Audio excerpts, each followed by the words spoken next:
सुनील जी, दादा महाराज जी आपके चरणों में कोटि कोटि प्रणाम।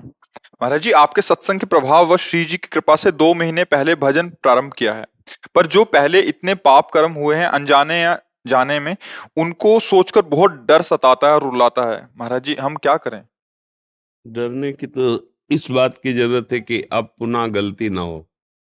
जो हो गया उसकी तो चिंता मत करो, प्रभु कृपालु हैं। जैसे मुकदमा हम हार जाएं, हमें फांसी की सजा हो जाए, पर राष्ट्रपति को इतना अधिकार है कि वो उस समय भी क्षमा कर सकता है, नहीं कर सकता? राष्ट्रपति का अगर हाथ हो जाए वो क्षमा कर दे, तो यद्यपि हम मुकदमा हार गए और फाइनल हो गया कि मुझे फांसी होगी, अब कोई नहीं बचा सकता, लेकिन ये राष्ट्रपति को अधिकार है कि वो क्षमा कर सकता है। ऐसे ही अनंत ब्रह्मांडों के स्वामी भगवान हैं, श्री हरि हैं। हमसे गलतियां हो गई, साबित भी हो गया कि मैं गलत हूं, पर वो कहते हैं कि सर्वधर्मान परित्यज्य माम एकम शरणम ब्रज, तो अहम त्वाम सर्व पापेभ्यो मोक्षयिष्यामि मा शुचा। मैं तुम्हें माफ कर दूंगा, क्योंकि सब ईश्वरों की भी ईश्वर प्रभु हैं। जब वो कह रहे हैं तो हमें बात मान लेनी चाहिए, हमें उनकी शरण में होना चाहिए, और ये बात हृदय में बैठा लेनी चाहिए, अब लो नशानी अब ना नशे हो। आज तक जो गलती हुई कोई आगे हम गलती नहीं होने देंगे। अगर फिर भी हो जाती है चूक से, तो फिर हम निश्चय लें कि आगे गलती है, फिर भी हो जाती है, फिर निश्चय लें, एक दिन हमारा निश्चय सफल हो जाएगा। पर जानबूझकर गलती करोगे तो फिर दंड मिलेगा। फिर अवश्य में भोक्तव्यम कृतम कर्म शुभाशुभम, चाहे शुभ कर्म करो या शुभ कर्म, उसका तुम्हें फल मिलेगा। शुभ का सुख स्वरूप और अशुभ का दुख रूप। और यदि भगवान की शरण में होकर नाम जप कर रहे हैं तो बड़े भाग्यशाली। अभी तो 2 ही महीना हुए हैं, 2 ही महीना हुए हैं, अगर प्राण निकल जाए तो तुम्हारी दुर्गति नहीं होगी पक्का। नाम में बहुत बड़ी, अब देखो हीरा पड़ा है तो उसको कोई जौहरी ही जान सकता है, सब थोड़ी जान सकते हैं। तो हमारी जो नाम के प्रति गुरुदेव की कृपा से बात समझ में आई है कि अगर तुमने एक बार भी कहा है राधा जीवन में, तुम्हारा पाप का जो हिसाब किताब है वो है। हम ये नहीं कहते सब नष्ट हो गया है, पर जब हिसाब होगा तो एक राधा नाम एक पलड़े में और पूरा पाप, तो दिमाग कहाँ नहीं करेगा हिसाब करने वालों का कि एक राधा नाम का फल क्या होता है। फिर उस फल की तरफ दृष्टि जाएगी तो ये सब अपने आप खत्म हो जाएगा। तो हम फिर बहुत राधा नाम क्यों लें जब एक से ही काम बन सकता है? क्योंकि आगे हमसे पाप न बने, हमारा जीवन पवित्र हो जाए। और हमें केवल पाप ही नष्ट नहीं करना, हमें भगवान के दर्शन करने हैं। अब हमको इस संसार में ना पड़े, हम अपने मालिक के पास रहें, कितना अच्छा रहेगा। सब कोई चाहता है ना, कोई प्यार करने वाला हो, कोई बढ़िया घर हो और कोई दुख ना हो, सब यही तो चाह रहे ना। तो श्री जी का बढ़िया महल है और प्यार करने वाले प्रिया प्रीतम है और सब लोगों के मालिक है, तो माला माल है वहां, और मरना है नहीं। चाहे जितना मीठा खाओ शुगर नहीं होगी चाहे जितना पकवान प्रसाद पाओ लीवर नहीं खराब होगा, मरना है नहीं। कितना बढ़िया आनंद है। तो निकुंज चले ना सब मिलके, राधा राधा राधा राधा। गंदे आचरण बंद करे, गंदा भोजन बंद करे, गंदे लोगों का संग बंद करे और नाम जप करे, तो प्रिया जी बड़ी कृपालु। अपने महल में देखो, ये वृंदावन है, चिदानंद है, पर अब हमारी दृष्टि ठीक नहीं तो हमको दिल्ली और वृंदावन ऐसे ही नजर आ रहा है सब। हमारी दृष्टि ठीक हो जाए तो यही दिव्य वृंदावन है। प्रिया प्रीतम इसी में विहार करते, इसी में विहरण करते हैं। तो आगे गलती ना हो, इसलिए सावधानी पूर्वक हर समय नाम जप करते रहो और डरो तो ना डरो, आगे पाप ना हो जाए इस बात से। पीछे जो हो गए उनको तो मत डरो, भगवान का भरोसा ले लिया है। अब मान लो पीछे डरने की बात है कि अगर उसी का चिंतन करोगे तो भजन कैसे होगा? अब उसी में कि ऐसा क्यों हो गया, तो वर्तमान का समय नष्ट हो रहा है ना। पीछे के तो नष्ट ही कर दिया, अब उनका चिंतन करके वर्तमान क्यों खराब करें? वर्तमान तो राधा राधा राधा, जो हो गया प्रिया जी क्षमा करें, ठाकुर जी क्षमा करें, खूब नाम जप करो, मंगल हो जाएगा।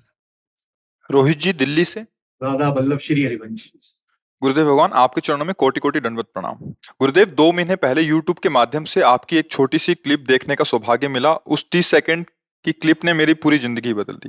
गुरुदेव, मेरे आपसे एक प्रश्न है। गुरुदेव, आपके सत्संग में और एकांतिक वार्तालाप में कई बार सुना है कि सुबह 4-5 बजे तक उठ जाना चाहिए। और कई रसिक संतों के भजनों में सुना है कि हमारे ठाकुर जी ठाठ से उठते हैं, तो हम उनके बच्चे 9-10 बजे तक कुछ क्षण उनका भजन सिमरन करें तो क्या वो प्रसन्न नहीं होंगे? कृपया मार्गदर्शन। मतलब अब प्रश्न ही नहीं समझ पाए। महाराज जी ये कह रहे हैं कि आप कहते हैं शास्त्रों में कहा जाता है कि 4 से 5 बजे तक उठना चाहिए साधक को, पर ठाकुर जी तो ठाठ बाट से उठते हैं, तो हम भी अगर 9-10। नींद जो है तमोगुण का लक्षण है और प्रभु त्रिगुणातीत हैं।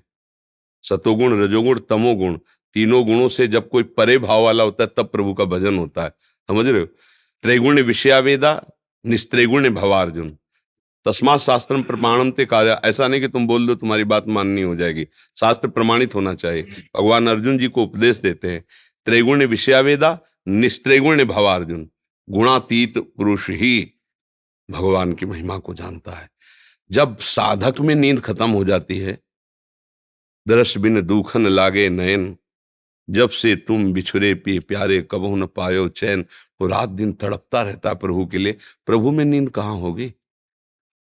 प्रभु जब योगी जागता है तो फिर योगींद्रों मुनिंद्रों के गुरु उनको नींद कैसे आएगी? ये हम चूंकि शयन करते हैं तब हम अपने ठाकुर को भाव से शयन कराते हैं, क्योंकि हम शयन करते हैं। ऐसे देखते देखते कल्प के कल्प व्यतीत हो जाते हैं, तो मंगला और राजभोग और श्रृंगार और शयन कब होता है? ये हमारा होता है, इसलिए हम अष्टयाम करते हैं। उनके तो कल्प के कल्प व्यतीत हो गए, एक एक लीला में मुस्कुरा करके एक दूसरे की तरफ देख रहे हैं, कल्प के कल्प व्यतीत हो गए प्रिया प्रीत। ये बड़ी प्रेम की बात है। हमको ब्रह्म मुहूर्त में उठने का शास्त्र ने आदेश किया है, उठना चाहिए। उठ करके नहा धो करके व्यायाम करके आसनों पे बैठकर भजन करो, फिर अपना व्यापार नौकरी करो, उसे भगवान को समर्पित करो, वो भी भजन। देखो कुछ बातें ऐसी होती हैं जो संतों की मस्ती में निकलती हैं। हम क्यों भजन करें, हमारा भजन खुद राम करता है। अब ये ऊंचाई की बात समझ में आ रही तुम्हें? किस ऊंचाई में है? काहू के बल भजन को काहू के आचार, ब्यास भरोसे कुंवर के सोवत पांव पसार। कितनी ऊंची स्थिति की बात कह रहे। अब ना समझ में आया तो तुम्हें इतने केवल समझ में आया सोवत पांव पसार। तो ये बात नहीं समझ ली है। अब तुम्हें यही बात समझ, ठाठ बात मतलब 8-9 बजे तक सोए आराम से, संतों ने कहा है, ऐसा नहीं यार। आपके हुक्म से और श्री जी की कृपा से जी बस सब शुरू हो गया। मेरे जैसे पापी को आपने। अरे कोई पापी नहीं, हम सब प्रभु के लाडले बच्चे। गलती में खेल खेल में कहीं दूसरे के घर निकल गए तो आना तो अपने घर है ना।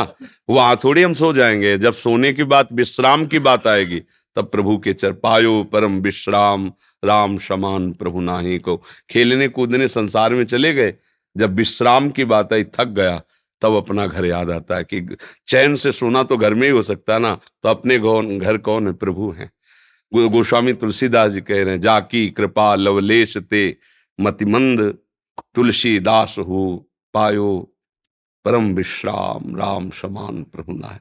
जिसकी कृपा से परम विश्राम मिल गया, शांति मिल गई, आनंद, वो भगवान के चरणारविंद। संसार में काम क्रोधादि से जलता हुआ जीव जब भगवान की शरण आता है तो हृदय शीतल हो जाता है, आनंद से भर जाता है। भगवान ही एक विश्राम भूमि है, और तो सब खेलना कूदना माया का है। विवेक सिन्हा जी। जय श्री राधे। गुरुजी आपके चरणों में कोटि कोटि प्रणाम। गुरुदेव, मन में कभी आता है कि महादेव को ही याद किया जाए और कभी लगता है कृष्ण को। गुरु और इष्ट का चुनाव कैसे किया जाए महाराज जी? कुछ समझ नहीं आ रहा। उन्हीं के ऊपर छोड़ दो, किसी एक को पकड़ के छोड़ दो। किसी एक को पकड़ लो, कृष्ण नाम, महादेव, किसी एक को पकड़ लो और निष्ठा से पकड़ लो। उन्हीं के ऊपर छोड़ दो कि इष्ट और गुरु का चुनाव आप ही कर दो, वो कर देंगे। अपनी जब बात समझ में ना आए तो मालिक के ऊपर छोड़ देनी चाहिए। ये सब पर्यायवाची शब्द हैं एक ही तत्व के। चाहे राम बोलो, कृष्ण बोलो, हरि बोलो, शिव बोलो, वो एक ही परम तत्व है। किसी एक नाम रूप की शरण में हो जाओ, वो बेड़ा पार कर देगा। उसको जहां लगाना है वहां लगा देगा। अपनी मति गति कहीं एक जगह लगा दो, महादेव में लगा दो, माता जी में लगा दो, प्रभु में लगा दो, और भार उनको सौंप दो। अब जहां ले चल रहा हूँ ले चलो, देखते हैं कहाँ ले चल रहे हो, वो ठिकाने पे पहुंचा देंगे। मैं आपको पिछले 1 साल से आपको YouTube चैनल के माध्यम से सुन रहा हूँ महाराज जी, लेकिन मैं जहाँ पर यहाँ आपको सुन के वृंदावन धाम में आया था, लेकिन मैं जहाँ पर रह रहा हूँ वो किसी अन्य संप्रदाय से है प्रभु महाराज। तो मेरा व्यापार व्यवसाय उन्हीं के माध्यम से चल रहा है, लेकिन मैं आपसे शरणागति चाहता हूँ। अगर मैं प्रभु मेरी बात समझो। संप्रदाय का मतलब होता है रोड, सीधी बात समझो, मार्ग। मार्ग में चल के सबको एक ही यमुना जी नहानी है। केसी घाट, जुगल घाट, विश्राम घाट, कहीं भी ना हो। घाट अलग हो सकते हैं, मार्ग अलग हो सकते हैं, लेकिन गोता एक ही जगह लगाना है, वो यमुना जी एक ही है। संप्रदाय बदलने की जरूरत नहीं, गुरु बदलने की जरूरत नहीं। जो जहां हो, जो नाम मिला है, जो गुरु मिले वो भगवान ही है। शरणागति नहीं ली महाराज जी। हाँ, नहीं ली तो मार्ग आगे है। अगर कोई गुरु बना लिया है, बदलने की जरूरत नहीं भैया, वही गुरु है। गुरु 10-20 नहीं होते, वही परमात्मा ही सबका गुरु है। और मार्ग अलग अलग है। अब जैसे बिहारी जी जाना है, इधर से जाओगे तो परिक्रमा मार्ग से, बीच से जाओगे तो ऐसे होते बाजार होते, उधर से आओगे तो अटल्ला चुंगी, उधर से आओगे तो हाईवे, वो यमुना वाला एक्सप्रेस है ना, पर आओगे तो सब बिहारी जी ना, घूम के कहीं से भी आ जाओ। तो मेरा मार्गदर्शन करें महाराज। वो श्री जी करेंगी। हम अपनी शरण में नहीं लेते, श्री जी की शरण में देते। हम तो पोस्टमैन है, इधर की बात उधर, उधर की बात इधर। अगर वो स्वीकार करेंगी तो सब बानक बन जाएगा। हमारे कहने से थोड़े, हमारा कोई शिष्य नहीं, हम किसी के गुरु नहीं। गुरु है लाडली जो, हम नौकर हैं। आप आए, उनकी कंठी आपको बांध दी, उनकी बात आपको बता दी और आपकी प्रार्थना उन तक पहुंचा दी। हम तो नौकर हैं, गुरु तो हमारी स्वामिनी जो हैं, महारानी जो हैं, लालजू महाराज हैं, वही गुरु हैं। हमारी क्या सामर्थ्य है कि हम किसी का उद्धार कर सकें, है? हाँ, हमारे प्रभु हैं, उन्हीं के बल से गरजते रहते हैं, उन्हीं की बात बोलते रहते हैं। तो वही गुरु हैं, उन्हीं को गुरु भाव से स्वीकार करो। ये शरीर आज है, कल नहीं रहेगा, लेकिन वो थे, हैं और रहेंगे, वही गुरु हैं। नीतू जी, गुरुदेव आपके चरणों में कोटि कोटि प्रणाम। गुरुदेव, मेरी माताजी सरदार हैं और पिताजी हिंदू। मैं जिस भी ईश्वर के दरबार में जाती हूँ, मुझे वहीं से स्नेह हो जाता है। बचपन से हरि नाम का जाप करती आई हूँ, परंतु अब भक्ति में मन नहीं लगता। महाराज जी, अब मैं क्या करूं? मेरे को आगे का मार्ग प्रशस्त करें। देखो, जब इंद्रियजन्य सुखों की कामनाएं हृदय में बढ़ जाती हैं, तो ही प्रभु का नाम, प्रभु की लीला, ये सब अच्छा नहीं लगता। जिसकी कामनाएं इंद्रियजन्य भोगों में सुख बुद्धि से लग गई, वो भगवान से विमुख हो जाता है। और अगर धर्ममयी कामनाएं हुई तो फिर भजन रुकता नहीं, फिर भजन नहीं बाधित होता। यदि भजन बाधित हो रहा है तो उसके दो ही कारण होते हैं। एक कारण होता है इंद्रियजन्य भोगों में सुख बुद्धि करके रमण करना, और दूसरा होता है कोई वैष्णव अपराध बन जाना, किसी भगत का अपराध बन जाना। तो प्राय अपराध तो कम ही लोग करते हैं, पर ये बात हो जाती है इंद्रियजन्य भोगों में हम फिसल जाते हैं, जिससे हृदय मलिन हो जाता है और पाप बन जाते हैं। पापवंत कर सहज स्वभावु, भजन मूर्ति का भाव न काओ। जहाँ पाप बने तो पाप का काम होता है संतों से मिलने में अरुचि, भजन में अरुचि, भगवान के दर्शन में अरुचि, भगवान की वार्ता में अरुचि, ये पाप का स्वभाव होता है।